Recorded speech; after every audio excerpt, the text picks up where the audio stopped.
Hi there, thanks for coming back to the channel. My name is Mike Pitt. I make videos about content marketing and business so that you can grow your business and make more profits.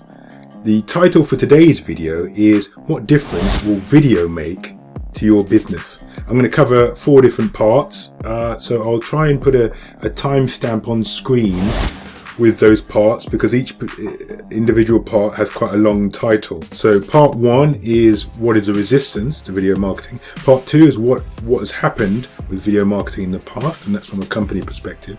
Part 3 is a coherent video content strategy. Part 4, what difference will video make to your business? If you see me looking to the side, I'm just looking at my notes because I don't have a word for word script. And I'm not playing sort of Minecraft or anything down here. Let's get started. Part 1, what has been the resistance to cost? Let me illustrate this by talking about my own personal experience. Long before I started my own company, I used to work for marketing agencies, direct marketing, advertising agencies, and sales promotion agencies. And I remember working at one company and we had commissioned a video marketing company, a video production company to come in. So this video production company comes in and they have some exploratory meetings, first of all with the chairman and the executive board, and then they decide how they're going to scope out the video. So they come on a few different meetings before any filming takes place, and they then have set the recording days and all the people they want to interview. I think I had a few words to say for one of the sections of the video, and then they record. And when they come in, they've got very fancy and expensive camera equipment, so they may have a red DSM C2 Monstro 8K VV, and I only know that because of Marcus Brownlee, and he's mentioned it. It's a camera that's way above my pricing level. Obviously, I think it's $55,000. Anyway, so they come in with their expensive camera equipment. They record people, interviews, and and record some B-roll of the office. People just going about their business in the office, and then they eventually produce a corporate video, and this will cost. It might cost £5,000. I'll put the dollar equivalent on screen as well. It maybe cost £3,000 to £5,000, which is quite a lot of money. And if you're a company and you're thinking, well, one video costs £5,000, that's already, you can see why there's a lot of resistance for people making videos on a regular basis. And consistency is key in marketing, as you know, if you watch this channel on a regular basis.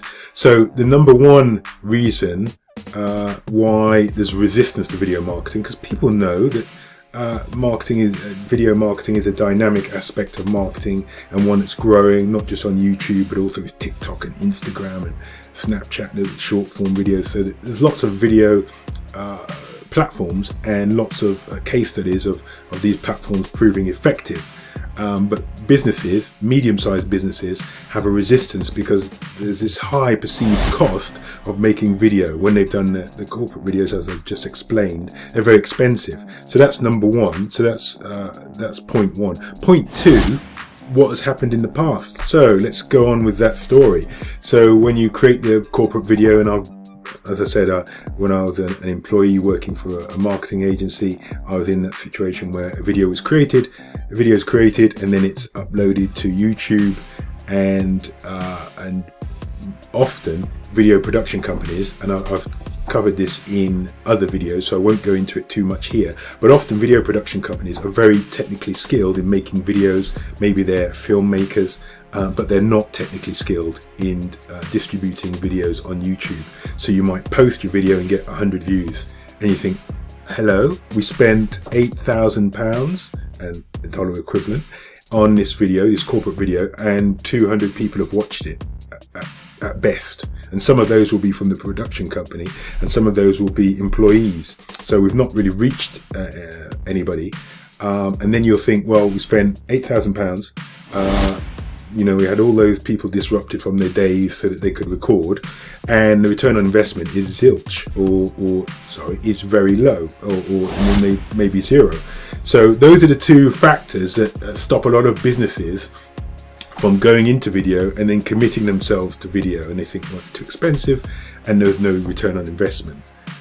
So how do you move forward? A third point I want to talk about is a video content strategy. So content strategy should underpin, obviously you have objectives, but a content strategy should underpin all of your activity, whether that's on YouTube, whether that's with YouTube Shorts, or whether that's on TikTok. There should be a strategy there. You don't just upload ad hoc videos, like one corporate video and then one company party video, one day out video. That's going to do nothing for you in terms of video generating leads. And this, we are in marketing, so we're in the business of generating leads, not just putting up videos for vanity's sake. So most companies who have had a couple of videos made, maybe if you can find their YouTube channels, they've just got a couple of videos, and those may be years ago. They've not had any return on investment. I mentioned that, but they didn't have a video content strategy that they were delivering, and that's a major problem and has led to them not having great results. If they had a consistent video content strategy that was predicated on delivering value to their audience, so rather than talking about anything about your sales or your company or your achievements or your profit margins or how many offices you've got around the world, no one cares, as they say on TikTok.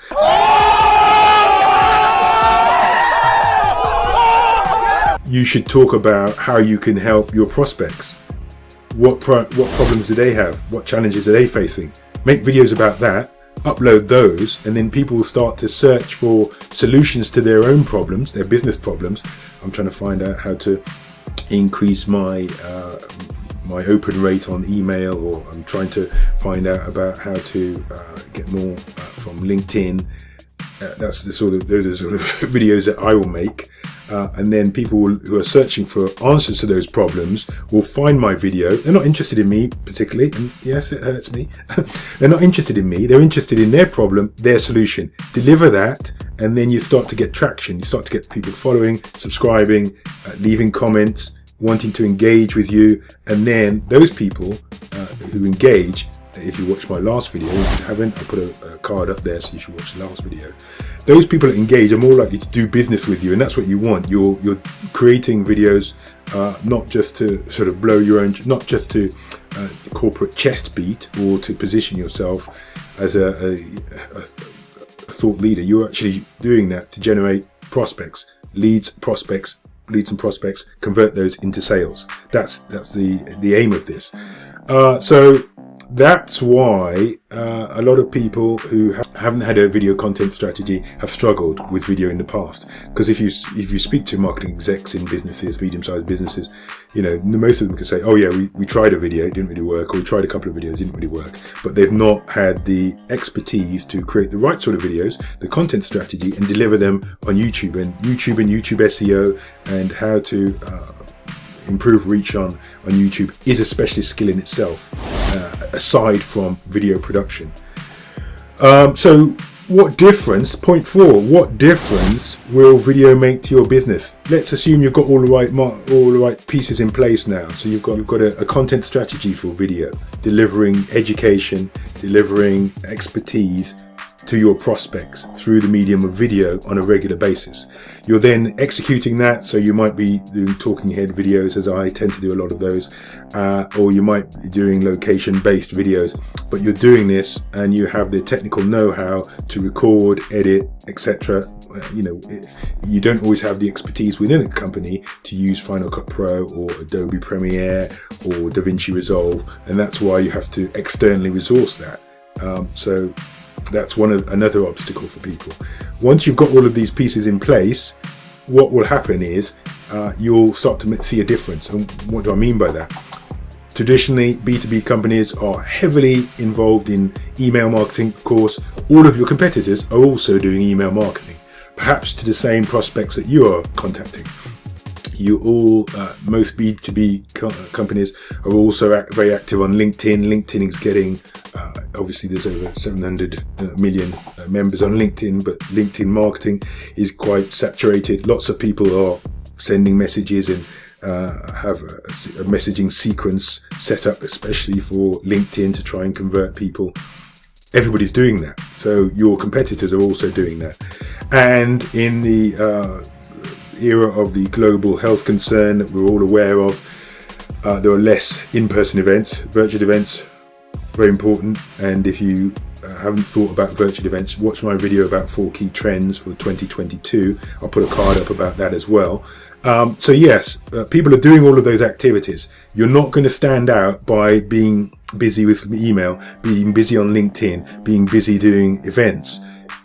Video is a way where you can connect, a human connection. I've got to stop moving my hands around. I'm not sure what's got into them today. Video is a way where you can connect with people on a more authentic basis. People can see who you are, and obviously whoever presents the video, and think, these people look like they are, we've got good chemistry, we can work with them, let's give them a call, let's set up a meeting with them, maybe a Zoom call, and then find out how they can help us. And I think that's something that enables you to cut through all of the mass communication on email, on LinkedIn, around events, and in that way video will become, and this is something that I have experienced personally and my clients have also experienced, video becomes, and this is the key point perhaps for this video becomes a sales funnel for you. So people watch your videos, absorb, oh yes, it's fake, oh yes, I like what he says there, oh we hadn't considered that, oh yes, he's left some references in the description, great, we'll check out those references and see if that can help us. And people have built up a rapport and trust with you, and then they want to do business with you, not your competitor who is reluctant to make videos but is sending them loads and loads of emails and LinkedIn messages. Not those guys, not the people who are just tweeting their own blog posts on Twitter, for example. Not those guys, but the people that are creating original video content that helps people, helps prospects, and then starts to build that relationship, and the relationship will turn into sales, conversions. It will turn into people contacting you and say, hey, can you work with us? You talked about this particular problem. We are having that problem. Can you help us with that directly? So that's what video will do for you. And surprisingly, you don't even need to make 100 videos for this effect to kick in. It might happen after 10 videos, 15 videos. Just be consistent with them, and that's the difference that video can make for your business. I hope this video and the overview and just going through some of the key points has been useful to you. Thanks for watching all the way through. If you've watched all the way through, please type all the way through in the comments beneath this video, and I appreciate that. Thanks for watching. Give me a like if you've liked this video.